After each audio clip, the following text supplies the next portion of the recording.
মানে আমার যখন লাগবে তখন আল্লাহর ইউজ করব নাকি? পুরো খেলা জুড়ে এই মেয়ের ওড়না ছিল গলায়, কিন্তু যখন এক বলে 6 রান দরকার ওড়না চলে আসছে কোথায়? মাথায়। আবার মুনাজাত আছে না নাই? ঠিকই বাংলাদেশের দামাল ছেলে এমন এক শট মারলো, বল চলে গেল স্টেডিয়ামের বাইরে, ছক্কা, জিতে গেলাম আমরা।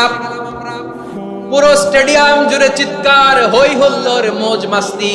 যেই মেয়েটা মাথার মধ্যে ওড়না দিয়ে এতক্ষণ সুবহানাল্লাহ সুবহানাল্লাহ বলে আল্লাহর কাছে দোয়া করেছে, ওই মেয়ে এখন আবার ওড়না ফেলে দিয়ে নাচা শুরু করে দিয়েছে। তাহলে আল্লাহর ভয়, আল্লাহর প্রতি আস্থা, বিশ্বাস, ভালোবাসা, এটা কি ক্ষণিকের জন্য? মানে আমার যখন লাগবে তখন আল্লাহর ইউজ করব নাকি? হ্যাঁ, বিপদে আপদে, সুখের সময় দুঃখের সময়, সচ্ছল অসচ্ছল অবস্থায় বিশ্বাসীরা ভরসা রাখে একজনের উপর। চিৎকার করে বলে পটুয়াখালী তিনি কে?